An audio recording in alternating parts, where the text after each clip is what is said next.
आप भी अपने बच्चों को इसी चरित्र की शिक्षा दीजिए।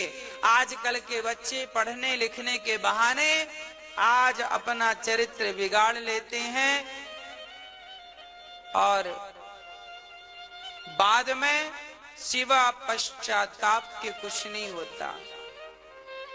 किसी ने हमसे कहा महाराज जी चरित्र बिगाड़ लेंगे तो नुकसान क्या होगा? हमने कहा चरित्र बिगाड़ लोगे तो नुकसान यह होगा कि आप जमाने को तो समझा सकते हो, अपने आप को कैसे समझाओगे? जब भी कभी बात उठेगी कि चरित्रवान होना चाहिए तो ये तुरंत आप अपने आप से पूछ लोगे क्या तुम चरित्रवान हो?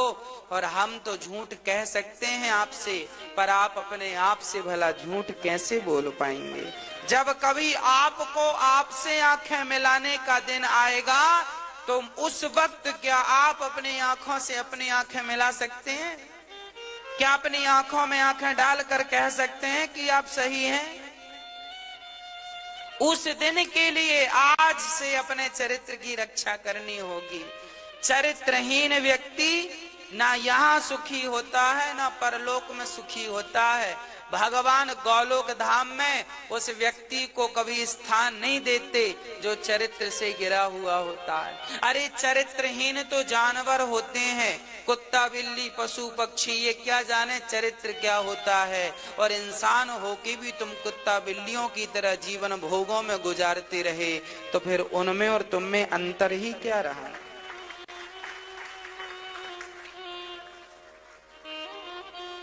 इसलिए चरित्रवान बनो और अपने बच्चों को विशेष चरित्र की शिक्षा दो। बेटी का चरित्र ना बिगड़े, बेटे का चरित्र ना बिगड़े। ये तब संभव है जब आप उन्हें निरंतर कथाओं से जोड़ रखेंगे, संस्कारों से जोड़ रखेंगे। इसलिए हम कहा करते हैं बच्चों का समय से विवाह कर दिया करो। कई बार समय से विवाह ना करने के कारण बच्चे गलत कदम उठा लेते।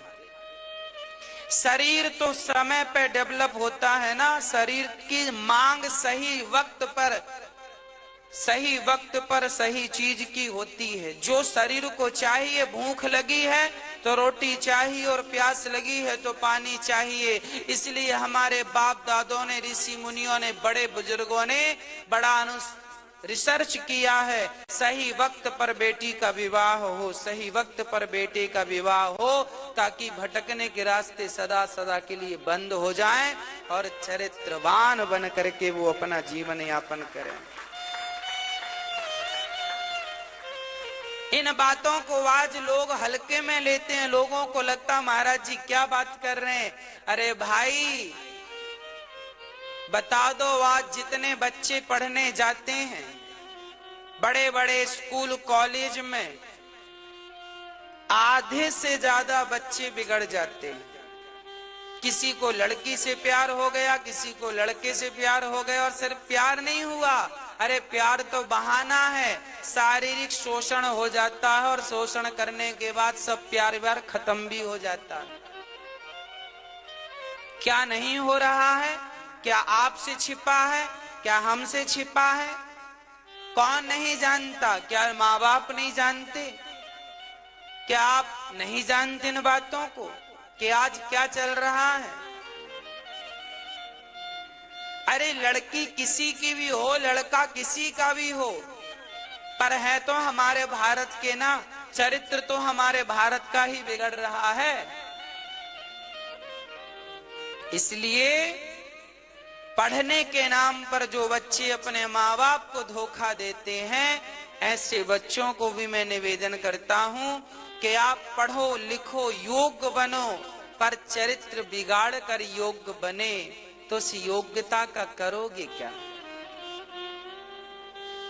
चरित्र बिगाड़ कर तुम डिग्री लेकर आए तो जो असली डिग्री थी वो तो गवा दी, अब ये कागज की डिग्री का करोगे क्या? कागज की डिग्री से तो पेट भर जाएगा, पर उस चरित्र से तो तुम्हें भगवान मिलते। याद रखना, आज की स्त्री अपने आप को परपुरुष से बचा ले और आज का पुरुष अपने आप को पर नारी से बचा ले, इतना पर्याप्त है भगवान को पाने के लिए। आज की सिचुएशन में केवल पर नारी और पर स्त्री से बच जाओ, इसी से तुम्हें भगवान मिल जाएंगे। चरित्रवान बन जाओ, एक अच्छाई यदि अंदर आ गई तो कल्याण हो जाएगा। चरित्र बन गया तो भी राम चरित्र सुनवे को रसिया, राम लखन सीता मन बसिया। चरित्र की तो पूजा करते हैं हम लोग। रावण चरित्रहीन था तो पुतले जल रहे हैं, राम चरित्रवान थे तो गली गली आरती उतारी जा रही है। चरित्र की ही पूजा कर रहे हैं, इसलिए चरित्र आपको ही संवारना है, अपना आपको ही बचाना है। इसलिए हम अपनी बहनों से कहा करते हैं, मेरी बहनों ये झूठे प्यार के चक्कर में ना पड़ा करो। कोई लड़का कहे तुमसे प्यार करते हैं तो कोई तुमसे प्यार व्यार नहीं करता, तुम्हारे शरीर की भूख